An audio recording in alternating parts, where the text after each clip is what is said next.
like the 1900s. And so, Everything I do it with a passion. Welcome back to the Editor's Pod. I'm Akila. I'm Imani, and today we have a special guest star, Akila's daughter, Sophia Love. Hey, girl. Hey. Hey. So let me tell y'all why we're here today. My girl decided to watch Forever on Netflix, to my surprise. And instead of punishing her, which was I am that parent, for watching something that was above the rating that she should have watched, we talked about it. And surprisingly, she had a very mature take on it. A mature queen. Mature queen. Okay. So what was your overall opinion of it? I love this show. It's my favorite show. And even though it has some bad moments. Some bad moments. Some toxic moments. Some eye-closing moments. I really liked it, and I feel like it's the most realistic teenage relationship that's online. Well, that's like a movie. Well, that's a problem. Hold on. Okay, wait. That's a problem. Okay, obviously we're adults. Right. One of us is a parent, so we view this differently. Yes. So shout out Auntie, because we looked at this and was like, okay, first of all, those relationships were toxic. Yes. And Yeah, but very mature though it was teenage romance, the activities that were happening were very mature and should not be normalized with teenagers in high school, understanding that things are happening, right? Yes. Pause, shout out to Mara Barak Akil, because the storytelling is amazing. Like, storytelling has always been amazing. Yes. And she really depicts this relationship in a way that all of us watched it and we enjoyed it or got whatever we got out of it. But it was not for you. It was not. This is how I kind of like classified it and categorized it. When it was cute, it was cute. Like when I was watching it, I was like, okay, this reminds me, when I was in high school and like I was in love with my first boyfriend. It's like, this is really cute. So it was cute when it was cute, but when it was toxic, it was toxic. Like I was watching that and I was like, did I... Hindsight is always 20/20, and as you get older you learn and understand and realize that like, okay, maybe everything that occurred when you were in middle school, high school, whatever, was not necessarily appropriate or healthy. So let's get into this, because what is like, why do you think it's the most realistic? Because like y'all were born in like the 1900s. Ooh. And so You hit me where it hurt. So, 1900s, I'm sorry. I'm so for real, because like even the 90s, like the 99 babies, they could still kind of relate a little bit, I guess. But like, I feel like this new generation, like my generation, they're just really fast. toxic. Yeah. First of all, they're fast. And so that's where like parenting styles come in, because I am that somewhat helicopter parent, because I want to make sure that I am securing her at all bases. Now there are moments where I understand like she is going to be a teenager, these experiences, whatever is going to eventually happen, but I'm going to know where my child is. We're checking in. I'm talking to parents. There is no, I'm dropping her off at your house. I'm meeting the parent at the door. It's not, I'm dropping her to a party. I'm meeting the parent who is there. And so it's just a different parenting style. And it's not like give my child free range, because I wasn't raised like that. Just start with that. And it's just so much of a safety issue these days. Sorry, 1900s is also crazy, but these days there's just other things that you have to safeguard your children from, i.e. guns was always there, but even social media, the internet is different. It's different, and that goes back to what the common theme in the show was, this tape that was leaked. And it's funny, when I was in the 1900s, we'll keep going back there, my mom would say like, be careful anything you write on paper. My mom had a legal background, so she's like, anything you put on paper, someone can see it. It might be forever. Like someone might actually see this forever. It may be something that does not go away. Be careful what you put on paper. And I think it was like a little incident when I was at school and I wrote something, my thoughts down on paper. Someone saw it. Okay, so fast forward, it's not a piece of paper that we're worried about. Yeah, everything's in the cloud. The internet, like so many things have been leaked, even if it's on your phone. So once you record something or put something out there, even on your personal devices, it may last forever. What were you gonna say? Like a lot of my friends, like not to put their business out there, but like they've been leaked. Like a lot of my friends have been leaked, like boys, girls, and then like they get like depressed and want to kill themselves and all kinds. And so maybe that's why it's realistic, because things do get leaked. But you have to be careful what you put on the internet, and you should not be taking pictures of yourself or sharing pictures at that that are inappropriate, because guess what? It can fall into the wrong hands. And now I feel for your babies, because AI, you don't even have to necessarily expose yourself. Someone can, I think you had seen that. This boy, he would take like Instagram photos off like our Instagram. They could be like a fully clothed, like just our face, and he'll AI and like put like make this person naked, and then like he would like say these are people's nudes and stuff. So and he was doing stuff to it. You don't even have to put yourself out there with AI. Just your image being on the internet is a safety precaution. So yes, I am that helicopter parent, and I'm definitely going to be in your business. I'm her friends, and they on the bed kikiing. I'm like, hey, what y'all talking about? Like, I'm just that. And sometimes we talk about things, and I'm sure it's so much that she doesn't tell me. But the main thing was that you're not alone, right? And the character Keisha in this series felt like she had to be alone, and felt like she had to protect her mom's image and her mom's high hopes and her mom's aspirations for her, where she wasn't able to tap into her community starting at home to say like, all right, let's help you navigate or get you through this. Yeah, I think that was one of the things that, like, I don't know.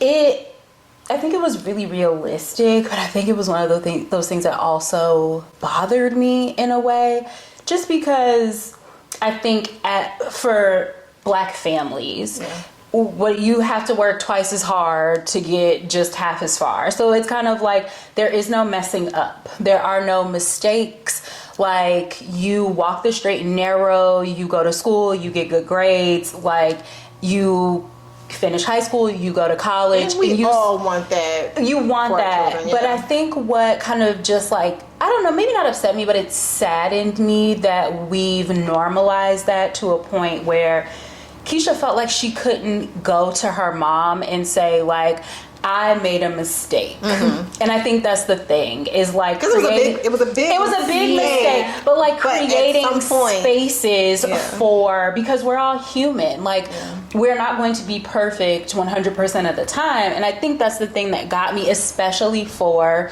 Black families, especially for a lot of times, I think Black women, you can't make a mistake. You can't do anything wrong. And there was no space for her to say like, Mom, I messed up. And for her mom to help her. Support me. Be there for me. When the boy's dad found out, like, my dad, like, a lot of my friends go to my dad instead of their parents for, like, advice and stuff. So they just feel like they could talk to my dad more.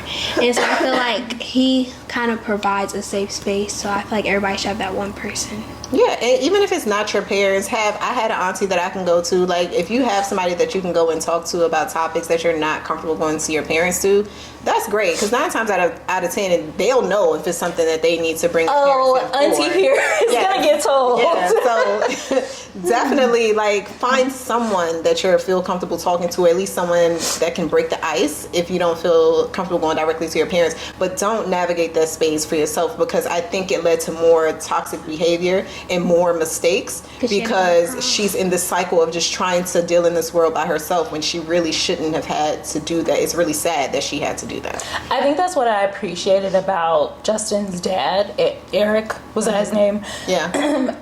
He was, honestly, it was kind of like a breath of fresh air, because he was just honest. Like, he was like, look, I know y'all are probably about to have sex. Use a condom. Like, show me that you can put it on, and put it on the right way in the dark. Like, does anybody really want to have that conversation with their kid? No. Right now, I'm comfortable sitting with my daughter, but it needs to happen if you know your child is going down these roads, and eventually they are. But see, my other issue is that the dads usually, or men, will talk to their sons like that. In a blunt way, whatever, but us women, we don't feel comfortable talking to our daughters. We don't want to encourage certain behaviors. We don't want to open the door. I'm never opening that door for you. But at the same time, like, that space. So when you are approached with these conversations or these decisions, when people are coming to you in your face and met with these things, like, come to me so I can teach you, because there are things, just like the guy had things that he had to teach his son, Eric had to teach Justin, there are things the mom needed to prepare Keisha for, because guess what? From the way Keisha was acting, Keisha should have STDs, Keisha should have had a baby, Keisha probably mentally is all kind of messed up because she was actually being used by these men and she didn't even see it that way. So the education piece has to be there, and I'm sorry, your friends are not the one, because they're going to make same mistakes. It's like the blind leading the blind. It is the blind leading. There are literally things that you need to be taught. So unfortunately, Keisha was by herself, and that's just, and she had people, her was her cousin or auntie, Yeah, like cousins, like they were a good group that she should have been able to talk to. She just wasn't comfortable doing so. I don't know. I'm glad you learned some things. I'm still mad. I'm still thinking about punishment, because I cannot believe you watched that, and you watched it without me, and you watched it with your friend. Going back to your friends don't know nothing either. So like, yeah, nah, don't ever do that again. TVMA is off limits. But now that we are here, and now that I know that you guys are already talking about these things in school, just know, like, have some guidance, right? And if these are the topics you guys are talking about, you should be the one to be like, all right, y'all, because y'all don't even know what y'all talking about. Like, don't even entertain those conversations. But also, I think another important thing too, like, if you have a question, ask. Yeah, like, that part. You have aunties, you have a mom, like, ask. Like, and don't be used. That girl got so used. Like, the part of being the toxic relationships, that boy Justin didn't have nothing going on. He did not know. He was still trying to find himself. Most men, most teenagers at that time are trying to find themselves. So he was using her as his one thing that made him feel good in every way. Like, it was. That's what her dad told her. Yeah, like, what else do you have? Where's your focus? She was focused. She was doing a lot, but she was focused. He didn't know what he was focusing on. His parents was trying to drive, his mom was trying to drive this narrative in his head that this is what you're going to do and this is what you're going to be. And he didn't really accept that, but he also wasn't prepared to step up and say, these are the things that I'm thinking about doing, and this is the area that I want to explore. So y'all don't have it all figured out at that age, and it's okay. None of us really did. You'll go to college for one thing and decide you want to change your mind. That is fine. But him and her it's not it. So you relying on a relationship is not it. Yeah. Anything else, Imani? Because this was a tough one. it was tough for me, and like, look, these situations, like, as a person who has yet to have children, y'all make me nervous. It's like scary. It's actually scary, and I was like, are these the things that, like, parents are actually because But there's probably like 1,000 Keishas in my school and 1,000. I believe it. So I believe it. So that's why she said it was realistic. Because I'm like, realistic. Because like somewhere, like even that, like I feel like I could put that to people that I know, like what was happening. I could like, pinpoint it to Ooh, some child. that makes me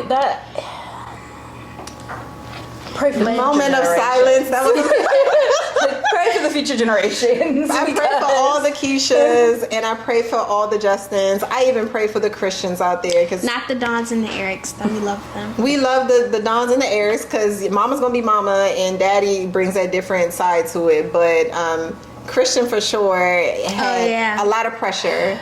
And He was also lost. I don't think he meant for what happened. He didn't mean for that to happen, and so he's still also figuring it out. And he's going to have a lot more bumps down the road. So I pray for all of them, all the student athletes, all the children that's just trying to make it to college. You guys got it. You guys are our future. But ask somebody. Please ask questions. Ask somebody. Use your village. Yes. Like, use your and you know what? I can commend Dawn for that. Yeah. That she said, look, Keisha, you had the opportunity to tell your mom, but if she was a real one. Yeah, but it's like, if you don't tell her, I'ma tell her. And I think that was a true example of community and having a village, because it wasn't malicious. Yeah, she said, I'm not, all these other parents are talking and the mom don't know. Especially to have a white woman. I was just about to say that, out of town. To have a white woman talking about in this Martha's, talking about a teenage girl, and her mom doesn't even know. So yes, big ups to Dawn for stepping in and to say, either you gonna tell your mom or I will, but that woman has the right and deserves to know. Whew. Lean on your village. Yes. And until next time, we gonna be all right. Bye. Everything I I do it with a passion.